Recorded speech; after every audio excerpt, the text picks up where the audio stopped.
Many years ago, when Dr. Kirit Joshi, who was the registrar of the Sri Aurobindo Ashram's school, had organized an exhibition of the spiritual history of humanity, he culminated the exhibition with the place of Sri Aurobindo. On being informed of the structure of this exhibition, the mother said to him, Sri Aurobindo is not the culmination of the past. He is the beginning of a new future.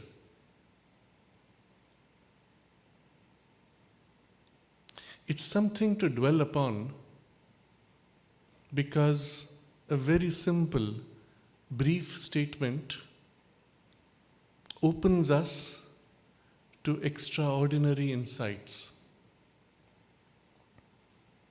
When we look back at the journey of evolution, not just the human, but all evolution of the earth, looking back at the evidence of archaeology, going back millions, perhaps billions of years, we find a fascinating pattern.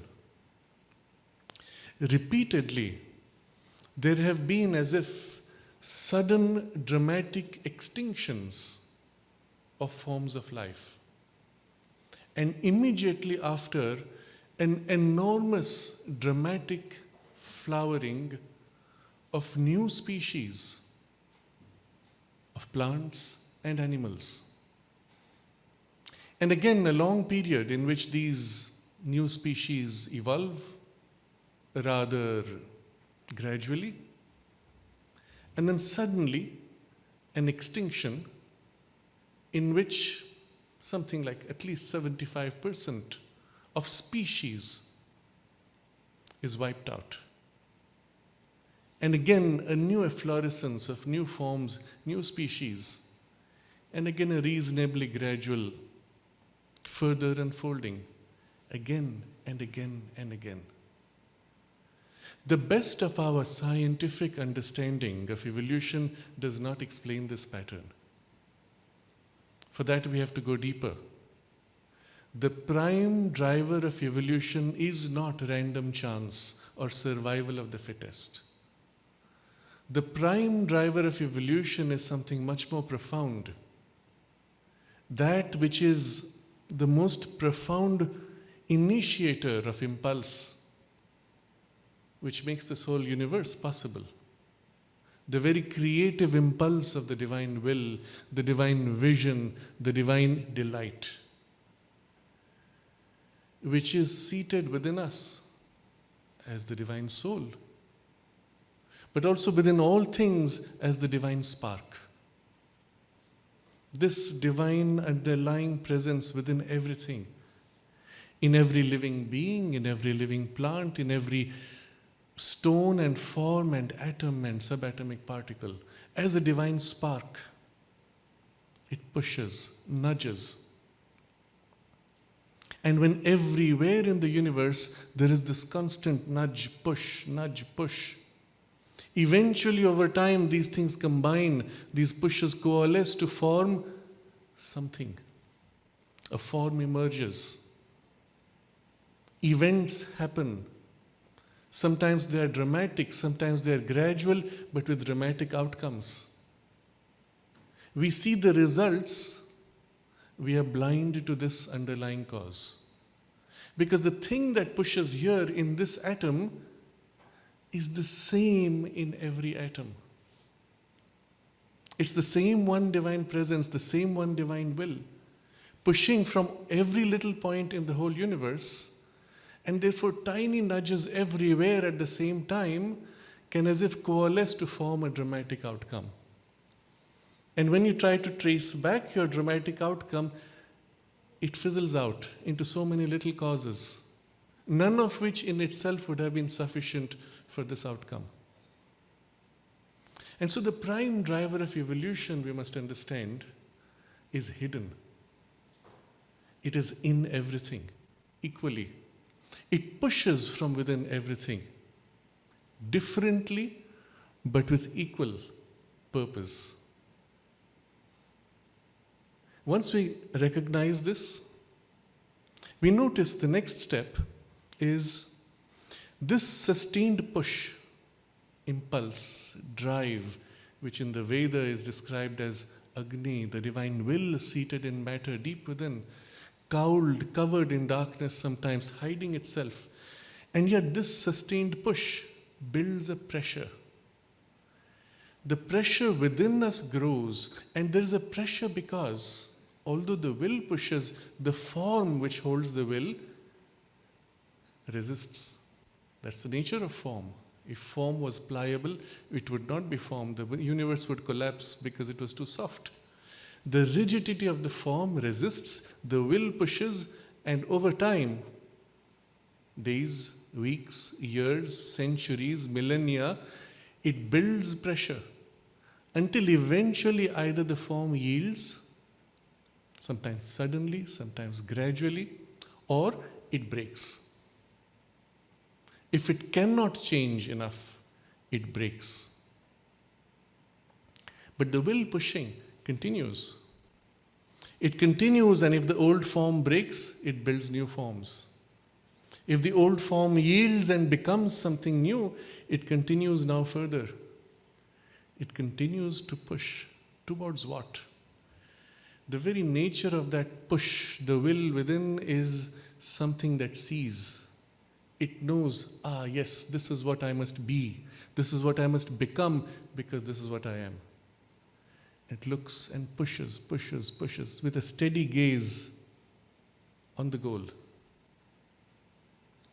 Recognizing this, we can also accept the certainty of the eventual goal. But in between, periods of pressure building, yielding in forms, changes in forms, gradual, sudden, or crumbling and destruction of forms. And when that happens, that also can be quite sudden or gradual. Looking back now at the evidence of archaeology, we can understand why. Why those sudden transitions of extinction events followed by sudden efflorescence? All that resists, that refuses to evolve against this pressure of change, eventually breaks down. Eventually is rebuilt, reformed, replaced by the new possibilities.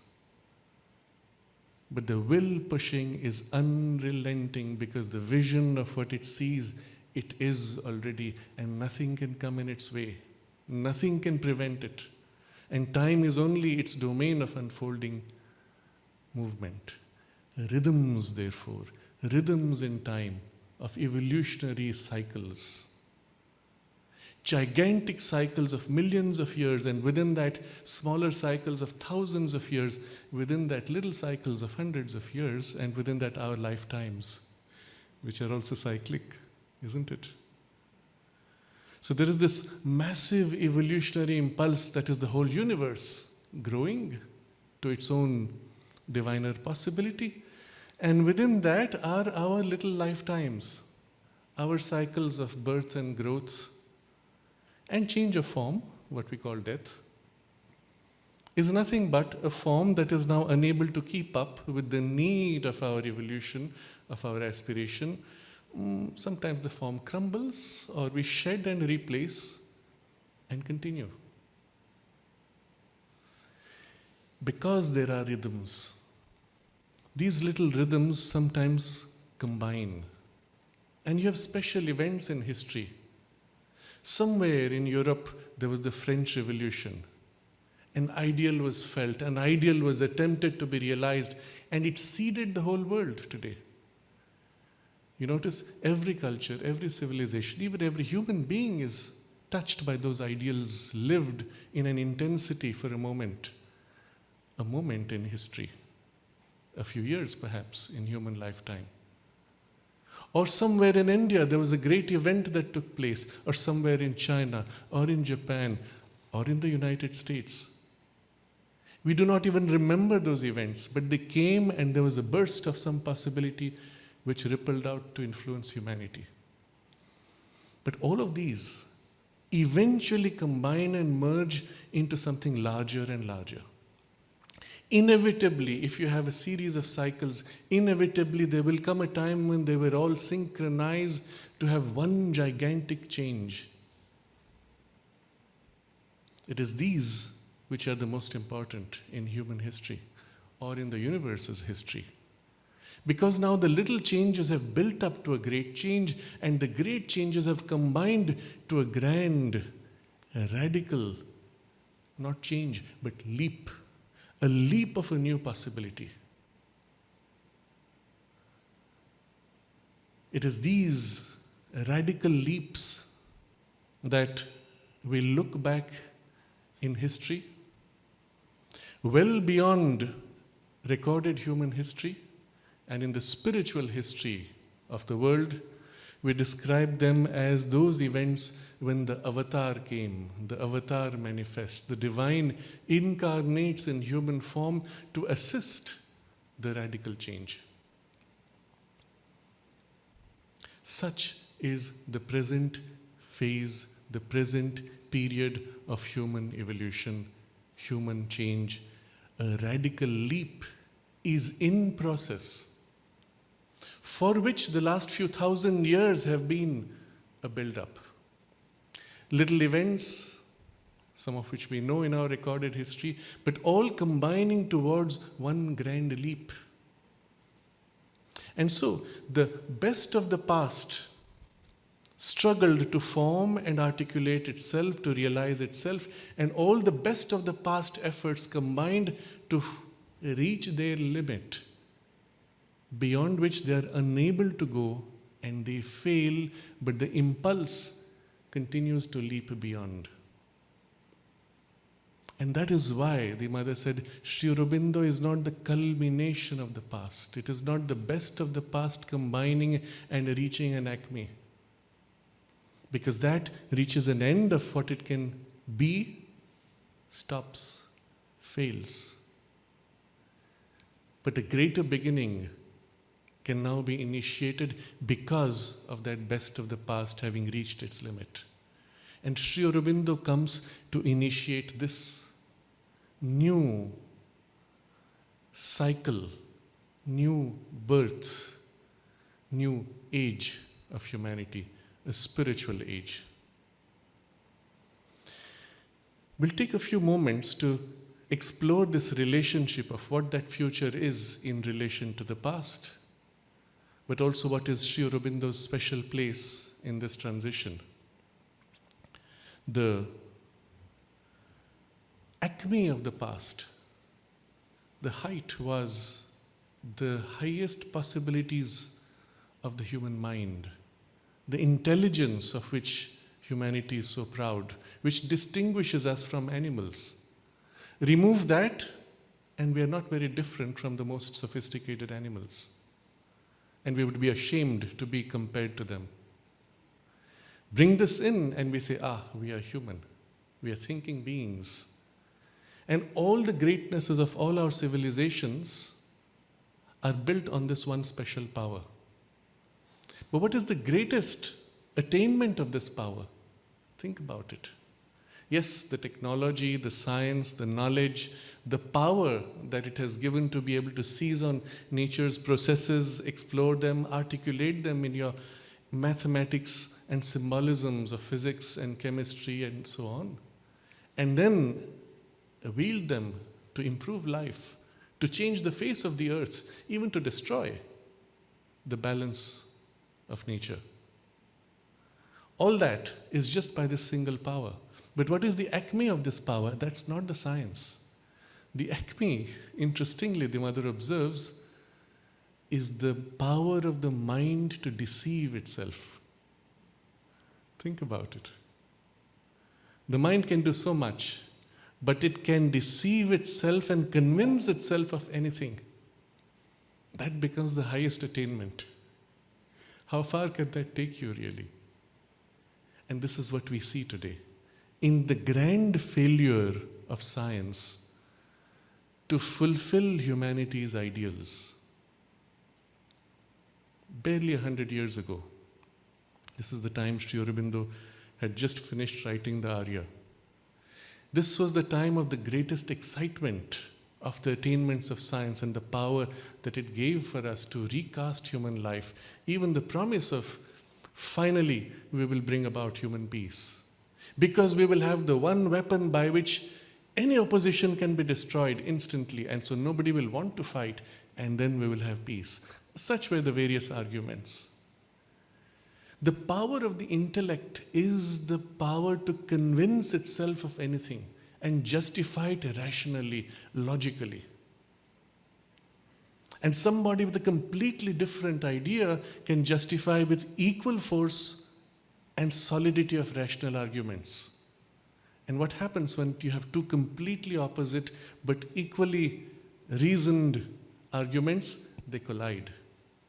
The result of the intellect is in fact a greater collision, more painful, more difficult to be free from, because each is backed by full justification of argument and evidence.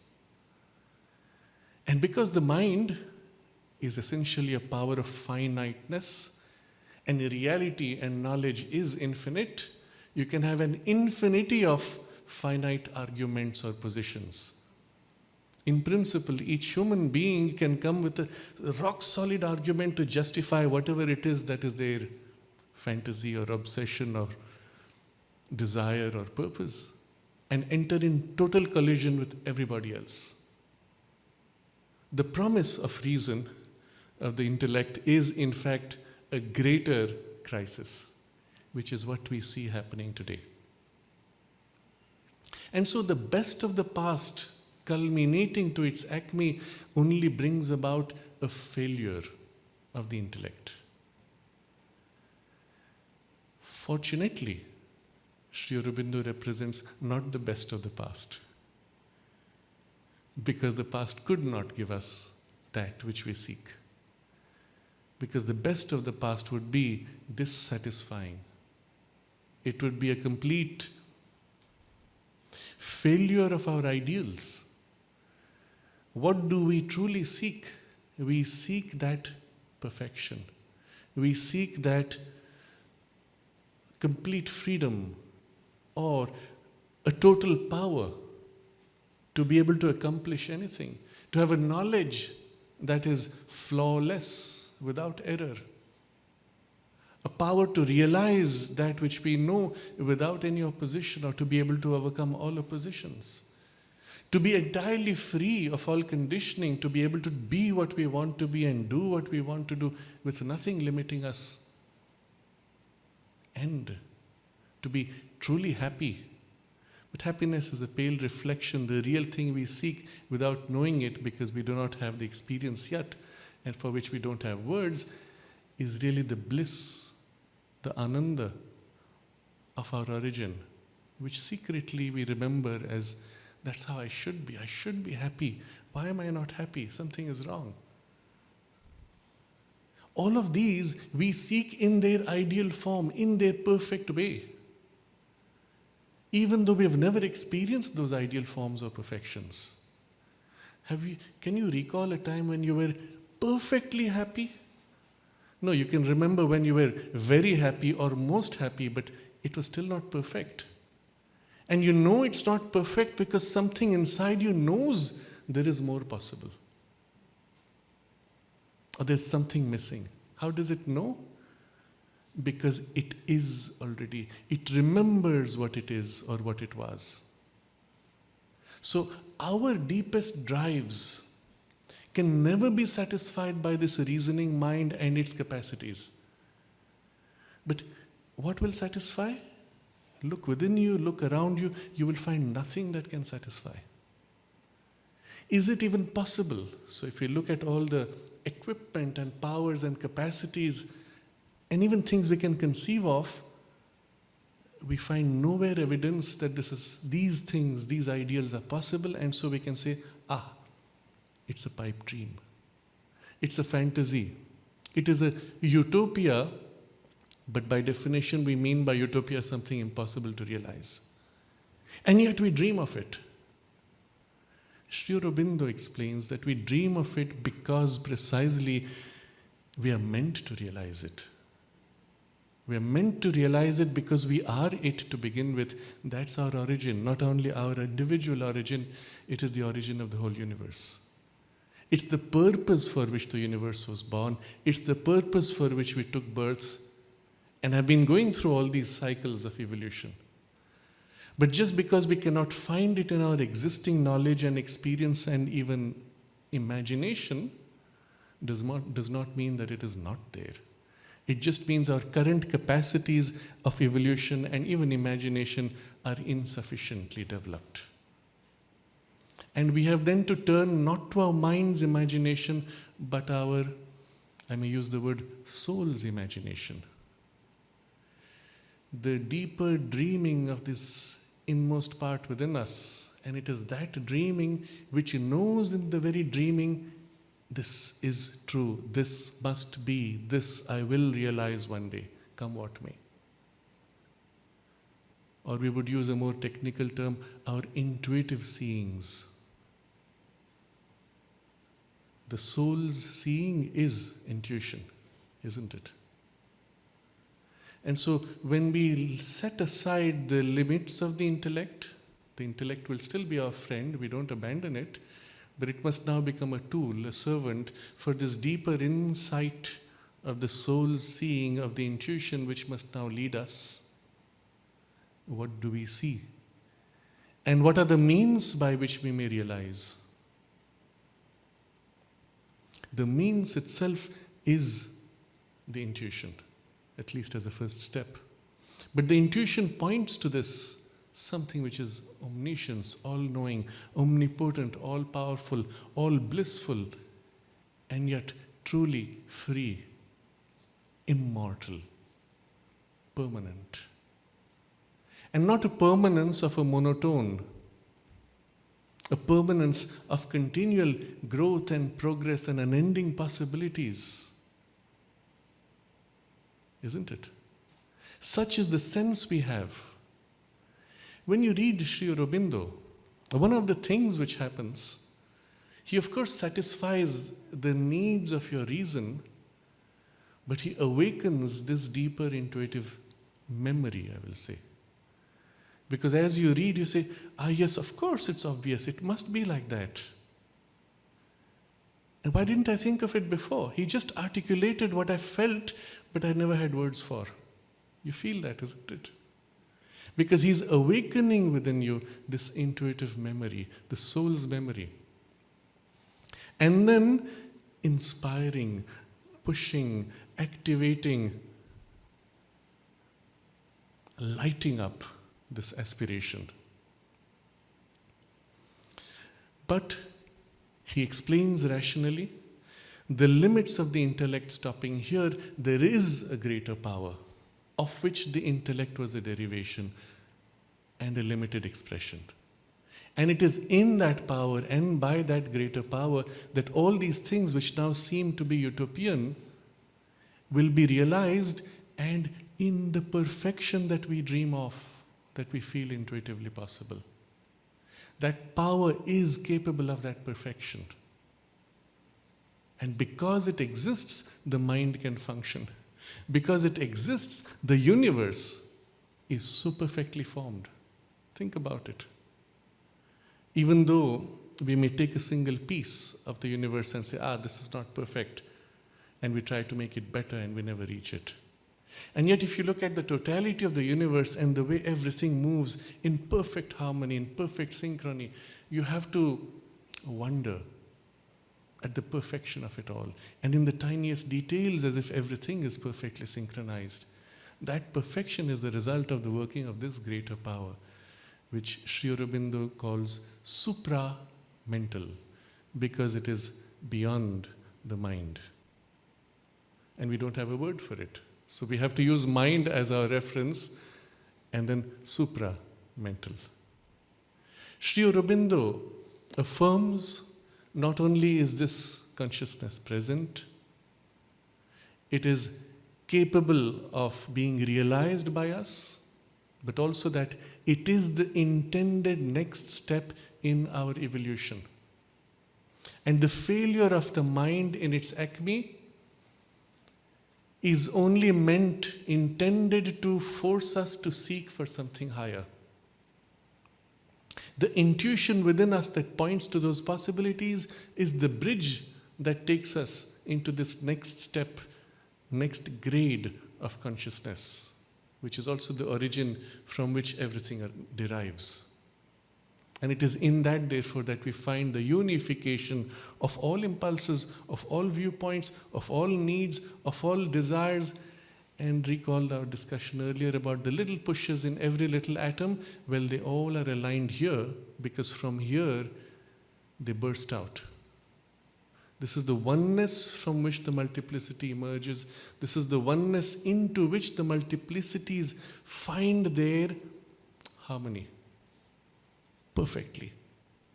No failure, no limitation, no distortion, utter freedom, blissful, immortal. The Vedic rishis exclaimed, "We are children of immortality." And it is to this that they pointed, because it is from here that our souls are born, and it is of this that the souls remember or hold a distant memory. And it is this which we secretly, unknowingly, blindly try to realize in every impulse of our life, in every desire, in every seeking. And while in the ascetic traditions it is desires are decried, criticized as things to be eliminated, the fact is it is the desires which have pulled us, pushed us, driven us to move forward towards this. And the true passage is not of abandonment of desire, but of removal of the confusion and the darkness and the blindness of desire. To recognize this is what the desire is seeking, and then to actively seek it in what we may call a divine desire, instead of just a passionate, chaotic, blind impulse that we call desire.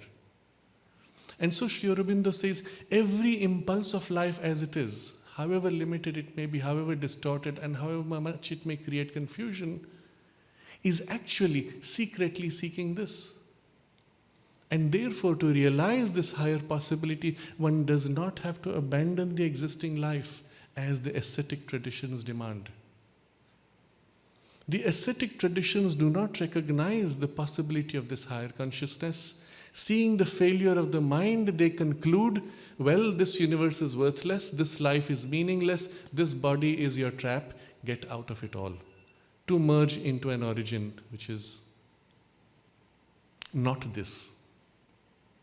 But the moment you realize that there is something greater, of which this is a derivation, and to which all this yearns, you do not have to abandon this, rather correct the distortions and lift the existing life into its next logical, inevitable step, the supramental. You see, the whole perspective of our life purpose changes. And therefore, Sri Aurobindo is not the culmination of the past, but the beginning of a new future. And it's the beginning that he establishes with this turn. The means that he gives to us and the right placement it makes of all of the past in relation to this future. But that's not enough. The leap is so great. It is, the mother says, at least as radical as the leap from the monkey to the human consciousness. And as we said earlier, you remove the intellect, you fall back to the monkey. Bring back the intellect, you're the human. It's a big leap, isn't it? And the leap from the human to this supramental is even bigger. How will the monkey become human? By imitating humans? Does not work. How will the monkey imagine what it's like to be a human? And if it were to sit through a exercise of, what do they call it, dream weaving or future forming, it would just imagine, oh, the human being will be will have a much bigger tail. Its muscles will be 10 times stronger. It will be able to eat 20 times more. That's all the monkey can think of, right? And so if the human beings sit down and say, what will this supramental being be like? Oh, he'll be much more intelligent, much stronger, more capable, and he'll be able to jump from one house to the next. And you have, by the way, the cartoons of Superman and Batman and Aquaman or whatever, isn't it? Aggrandized, exaggerated powers of the human intellect and strengths. That would be culmination of the human. That's not the beginning of the next step yet, isn't it? And so we have to cease to struggle with the intellect's imaging, but turn to the intuitions, the soul's seeing. And that's when we begin to glimpse what that could be like. It is the soul's sensitivity, refinement, perception, which has to now lead the intellect itself. The intellect, as I said, is not abandoned, it is reoriented. Not to justify itself or its knowings, but to serve the deeper soul's aspiration. And with that, step by step, one could make that effort. Difficult as we are humans, isn't it? Therefore, the need for someone who embodies and realizes that to be there to help humanity. Therefore, the need, as we see in all past such great radical transitions, the need for the avatar. The divine consciousness itself, which has to be realized, must itself incarnate in humanity as a human being, taking on the substance and with all the limitations of what the human being represents. Yet, through it, it must struggle to recover that which it is, and thus form a bridge from the human consciousness to the supramental, within the human consciousness. And yet, it should not be just him achieving this, which would be pointless. Everyone would say, here, out of the monkey, the human emerged. Wow. You worship him and go back to sleep. Doesn't help.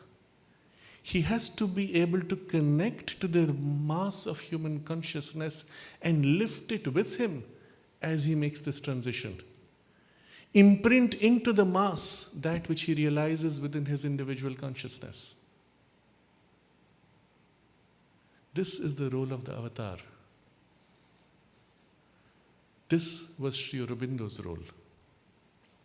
Sri Aurobindo came on earth to manifest this supramental consciousness and carve the way, build the bridge, the passage to link the human consciousness to the supramental. Individually within himself, but from within his consciousness, identified with humanity to form this bridge. And we can say this here openly. We might not necessarily say this in a different public setting where people might say, each one likes to praise their gurus. No, it's not that. Because you have to see the work that he did, for the work that he represents, the knowledge and the action which he manifested, and you see it is not merely a praise of one's guru. Or rather, one would accept him as a guru because of this work that he did. Otherwise, if we have a different interest, we will find many who represent those interests. And it does not even matter whether we recognize this or not. It does not matter whether we recognize that Sri Aurobindo attained to this. The work that he had to do was done, has been completed. His part of it. The way has been opened, the bridge has been formed, this new consciousness has been infused in humanity, and whether we recognize his role or not is not important. What we need to recognize is that this consciousness exists today within us as a subtle but a real presence and push, assisting us, lifting us, if we choose to align to it. But we may equally choose to align to our animal monkey impulses and drift towards our past monkeyhood, which also we see happening in humanity and pretty large parts of humanity, isn't it? where the whole intention is to follow your desire impulse and sink into animality. And if we choose to align to this deeper and higher impulse, we have also the lift that takes place, which carries us into this consciousness. Comes a very important point now. It's not just we individually, it's not just we collectively. Remember, it is a larger, universal, cosmic impulse. The divine will within every atom that is pushing in a sustained, irrevocable way, simultaneously everywhere. And therefore the impulse is in nature. Nature herself has been preparing for this great leap going back many thousand years. And so you will find in Sri Aurobindo's writings something quite extraordinary. And this was one of the declared objectives of his writings in the Arya. He said to look back at all the past traditions and draw from them that which is necessary for the future. Not everything is necessary. It was necessary then to make the step needed then. But sometimes those steps are no more required, or those forms which were useful then even become now impediments for the future, which is of a completely different character. And so to turn back, to take from the past that which has served humanity but has still relevance for the future. And so, and we will have time to discuss some of these writings of his, he turns to the Veda, some of the Upanishads, the Bhagavad Gita, some of the ideals of the Tantras, draws from them those elements which correspond or which have relevance for this greater impulse and links them to this future. Not as a culmination of the past, but as a support and a base for an infrastructure, a foundation for the leap of the future. And so, all over in nature, there is a build-up for this great leap. And the mother, describing this, relates it to what happened when out of the monkey, the human being emerged. She said, in a few, the impulse became very strong. In those few, the consciousness rapidly grew, and that's what we call the missing link. And having rapidly grown, a transition made, the impulse and the urge in nature lapses and falls back. What you're left with was a little piece that rose and fell back, and the part that stayed up now continues as the human species. The link in between is lost. Something similar happens in human beings. In the parts of humanity where this yearning and aspiration grows, and there is a participation in this aspiration to realize it, there is a rising movement and a great leap that takes place. And then when nature is exhausted from her impulse, she lapses back. And a new species of a supra-humanity now continues. And it is articulated in this way. They speak of a new species of a superhumanity, living by this, in this supramental consciousness. And so we are at one of those extraordinary events, the likes of which has never happened before and will never happen again, in which we are going to actively, consciously participate in the awakening of a new species of humanity based on a new consciousness. And the realization of that consciousness is today the single most important thing. Sri Aurobindo dedicated his life not only to realizing this consciousness within himself, but as I said, infusing it, imprinting it into humanity. Everything that he wrote came from this higher consciousness. And as you read, it awakens you to this precisely because it resonates, it is suffused with the light of the supramental consciousness. But also at the same time, he formulated, articulated the means by which one could consciously accelerate this transition by a clear process of change of consciousness. a process, a yoga, for which he uses the name, an integral yoga. Integral because, unlike the ascetic traditions which abandon the body, suppress the emotions and kill the mind, the integral yoga takes up all of our nature, turns it to this higher possibility of divinization of human nature itself, which is the conclusion of this higher consciousness, but also can be achieved by the infusion of this higher consciousness. All is included, all is to be perfected, all is to be divinized, and therefore an integral yoga. But there's another reason why he uses this word also. The method of the yoga itself is not exclusive and partial, as most of the existing yogic traditions are. They take up one side of an impulse, nature, principle, or power and build on it, exaggerate it, intensify it to make a leap, but a partial leap. Here, all powers of our nature are taken up simultaneously in the comprehensive integral movement, and therefore the second reason for the use of the word integral.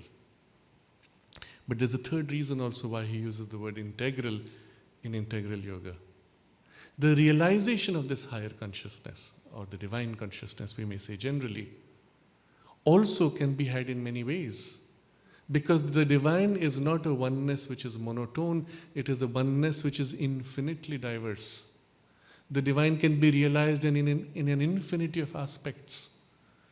And the mind could categorize those infinities of aspects into certain types, but still they are each an infinity of aspects.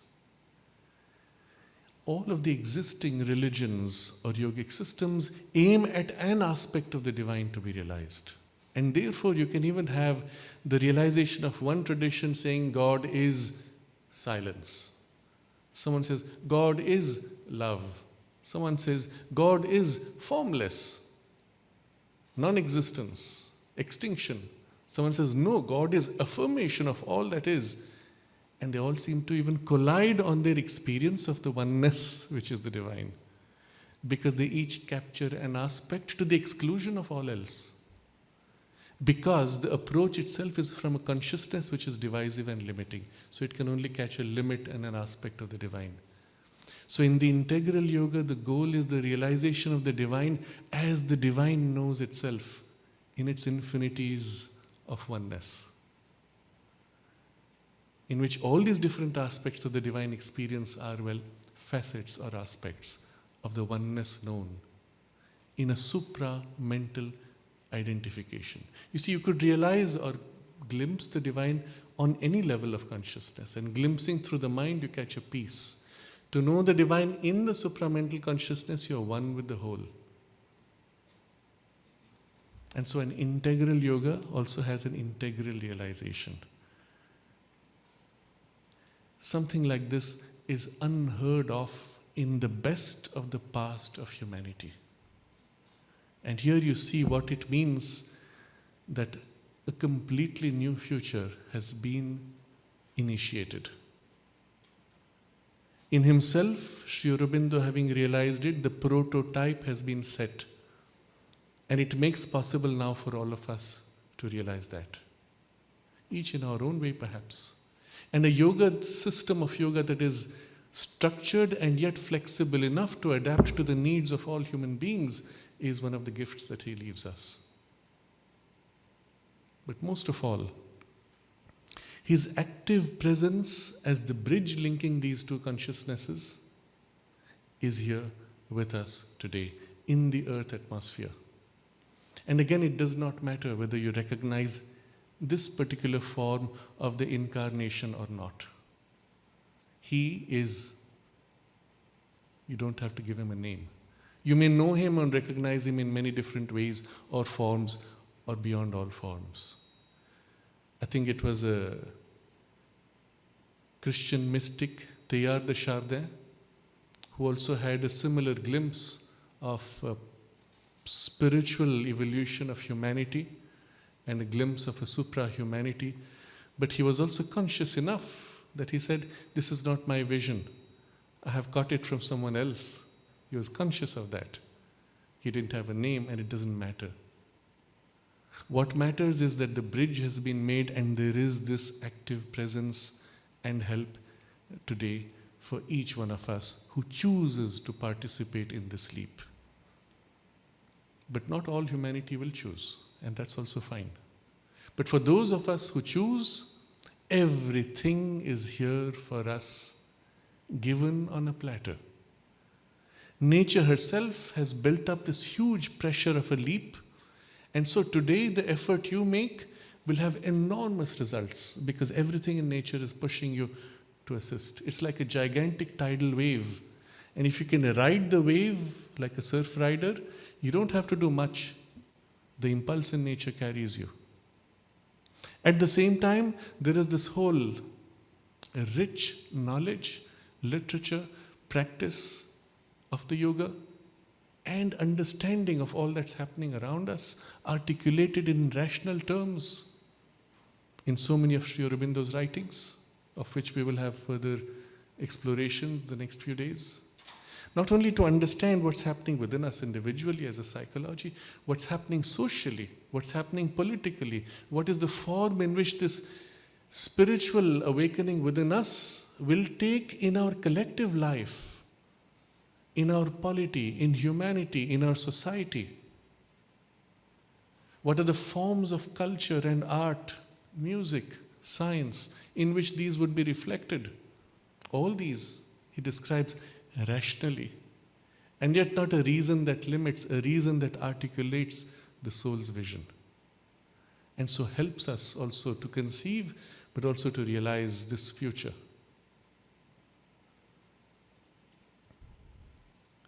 We have this help, and most of all, we have the active help of his presence.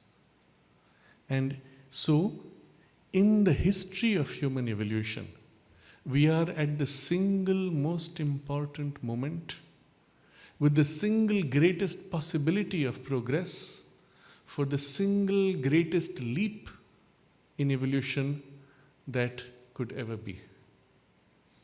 Most interesting times. And I wouldn't be surprised that this would be the primary reason why so many of us have taken birth now, isn't it? It's as if the souls who aspire say, wow, I want to be here, I want to participate, there's so much to be achieved, there's so much I can do. Except in the leap into birth, we fall headlong into physical matter in a small, tiny baby brain, and the shock of that identification in the physical body stuns the mind and clouds the memory. And we wake up and say, what just happened? What did I come for? What's happening around me? And the rest of our childhood's journey is really trying to make sense of our world and then create partially true but mostly false ideas of what we should be doing or what our future should be and what is it that I'm going to do and what I will achieve and what I will be. And something inside says, yeah, that's not it. That's useful, but that's not it. But we are blind, we are deaf to the hearing of the soul's call. Yet bit by bit that little light manages to reach out, reflect in our thoughts and desires and emotions and nudges, guides us a little bit until such time as, sometimes through a shock, sometimes through a gradual awakening, we say, oh, that's what this is, life. That's what this is about. This is why I'm here. But I want that. And when that awakening takes place, we will say that's when our real birth is. There is a phrase in Sanskrit, Dvija, the twice born. That's our real birth. The first birth was the biology just coming into chaos and confusion. But then awakening out of that chaos to rediscover the purpose for which we consciously took birth is our real awakening. And then what do I do now? If Sri Aurobindo had not written, shared, expressed and lived all that he did, imagine what a world it would be like. So much confusion, so much chaos. And it's only when reading Sri Aurobindo, all these different disparate pieces, conflicting beliefs, systems, ideas, philosophies, they all just fall into place in this larger unity, and you say, wow, now it all makes sense, including your sense of purpose and including your means to realize. So this conference is intended to help us know something of all this. For those of us who feel, yes, there is something I want to do, well, the next few days is going to be a treat because you will get glimpses of all these different things. But always the underlying tone will be this unifying principle of the supramental and the disparate pieces seen in the context of this larger unity.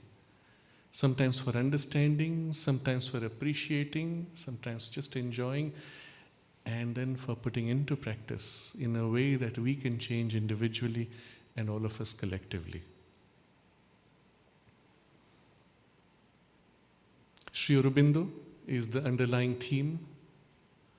The mother as the energy, the Shakti, the Divine Mother who gives birth to the universe, becomes the universe, nurtures us with her love and strength, who lives in us and carries us all along, is, well, the other side, the other aspect of Sri Aurobindo.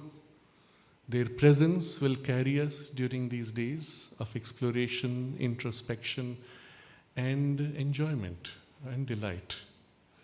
So I think this would be a good introduction for what this conference is about, but also the theme which we had set for this part of the discussion, Sri Aurobindo's vision for the future, and Sri Aurobindo himself, his role in that future.